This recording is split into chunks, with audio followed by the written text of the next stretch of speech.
Le réseau d'éclaireurs en santé psychologique du CIS des Laurentides lance une nouvelle série de balados intitulée « Éclaire-moi, la parole aux hommes » qui porte, vous l'aurez deviné, sur le bien-être masculin. Pour en parler, je reçois Yves Deschamps, intervenant psychosocial et animateur de cette série. Bonsoir, Monsieur Deschamps. Bonsoir. Bon, pour situer un peu les gens, expliquez-nous d'abord brièvement ce que c'est que le réseau d'éclaireurs en santé psychologique. Bien, le réseau d'éclaireurs, c'est l'équipe de promotion-prévention de la santé psychologique positive au CIS des Laurentides. D'accord. Donc, notre travail, nous, c'est de faire des kiosques d'information, parler des ressources disponibles et aussi faire des activités résilience, des ateliers. On peut former des organismes communautaires, les gens de la population, diverses communautés et aussi les entreprises. Et nos ateliers, nos formations sont tout à fait gratuites, donc on est ouvert à tout le monde. Excellent. Là, vous nous arrivez avec une nouvelle réalisation, cette série de balados sur la santé psychologique des hommes, qui traite de façon plus spécifique sur la gestion de la pression et du stress. Moi, j'ai écouté les 2 épisodes. Avant de vous poser des questions, je vais vous demander de nous présenter le projet. Bien, le projet, on avait déjà fait 5 épisodes sur la résilience des agriculteurs l'an passé. Et on est toujours à l'affût des besoins de la communauté.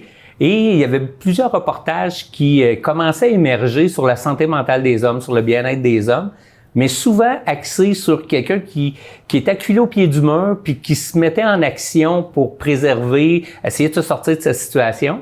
Et quand je faisais le tour à l'entour du réseau, ben il y a des gens qui se sentaient moins interpellés parce qu'ils n'avaient jamais été dans des grands creux de vagues de la vie. Donc, mais tous ces gens-là avaient des stratégies qui étaient excellentes. Fait qu'on a décidé de prendre ces gens-là qui avaient des bonnes stratégies, puis de les rassembler et de faire justement ce type d'émission-là. Puis on l'a tellement varié qu'on a un jeune homme d'une vingtaine d'années et on va jusqu'à un retraité de 70 ans. Donc, tout le monde vivait de la pression, mais tout le monde avait un mécanisme différent. Oui. Il y a des gens qui arrivent de toutes sortes de milieux. Oui, il y a quelqu'un qui fait du rodéo, de la moto, un animateur de radio, puis tous les âges. Oui, et notre monsieur retraité est un ancien policier, donc il y avait vécu du stress, un immigrant. Bon, le premier épisode s'appelle « Enlever une bûche du poêle ». Qu'est-ce que ça veut dire, ça? Ben dans le fond, c'est quand la pression commence à être sur nos épaules, quand on commence à sentir que le stress s'installe, devient plus permanent, ben qu'est-ce qu'on fait pour diminuer cette pression-là? Donc, nos invités sont vraiment dans ce contexte-là de dire, ben oui, on a envie de la pression, on n'est pas des Superman, mais on a chacun nos trucs pour réussir. Puis ils nomment la pression, c'est quoi? On a un chef cuisinier qui parle, moi j'ai mon entreprise, puis ben quand il est sorti de la pandémie, il y avait moins de clients, puis il a dû se retrousser les manches, puis il en a vécu du stress. Parce que sa famille avait besoin quand même de revenus pour fonctionner, puis c'était le seul pourvoyeur de sa famille. Donc, il a vécu de la pression, mais il a réussi très bien à la gérer parce qu'il y avait des excellents moyens. Est-ce que les sources de pression là, qui sont mentionnées dans cet épisode-là sont typiquement masculines ou si leur particularité vient du fait qu'elle est vécue de façon un peu plus silencieuse? Plus parce qu'elle est vécue de façon silencieuse. Quand on regarde les statistiques, les hommes sont moins enclins à aller chercher de l'aide. Ils attendent souvent à la dernière minute pour aller chercher de l'aide, ce qui fait que malheureusement, le taux de suicide chez les hommes est plus élevé que chez les femmes. Les femmes sont beaucoup plus centrées sur le réseautage, de se parler entre eux, de se soutenir entre eux. Ce qu'on voyait moins chez l'homme traditionnel, quand je parle d'homme traditionnel, je parle du 40 ans et plus surtout.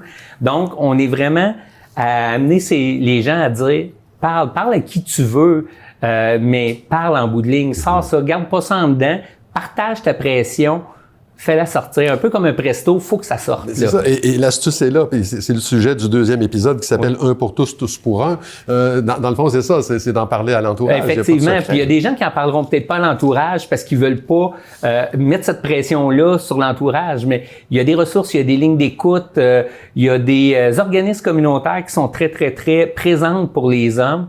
Ben, profite-en. Si tu veux pas parler, ça t'appartient, mais tu peux pas utiliser l'excuse que j'ai pas personne à qui parler, parce qu'il y a quelqu'un quelque part qui est prêt à t'écouter. Mais c'est quand même particulier parce que ça fait des années qu'on fait socialement l'effort de dire aux hommes, vous avez le droit de pleurer, de mettre un genou à terre, de vous exprimer. On dirait que ça marche pas. Pourquoi c'est... Ça marche. Oui. Ça marche. C'est juste que c'est une révolution tranquille, on va dire, là. Ça va à petits pas. Malheureusement, on voyait avec nos adolescents dans les dernières années que ça allait beaucoup mieux. Il y a des mouvements un peu comme le mâle alpha, comme le syndrome Adonis, la perfection du corps. On voit nos ados de plus en plus surentraînés, tout ça, qui ramène un peu le qu'est-ce que les autres vont dire, qu'est-ce que les autres vont penser de moi, et je vise le corps parfait. Ça suit les transformations sociales. Ça suit les transformations sociales, les réseaux sociaux. Voilà. Fait que c'est des enjeux qui sont là, qui viennent un peu contrer le beau travail qui avait été fait dans les dernières années. Écoutez, j'invite les gens, moi, à écouter ces balados. Au fond court, 20 minutes, 15 minutes. Ils sont 5 hommes à s'exprimer. Ils le font très bien. C'est très éclairant. Yves Deschamps, merci beaucoup de nous avoir rendu visite. Merci beaucoup.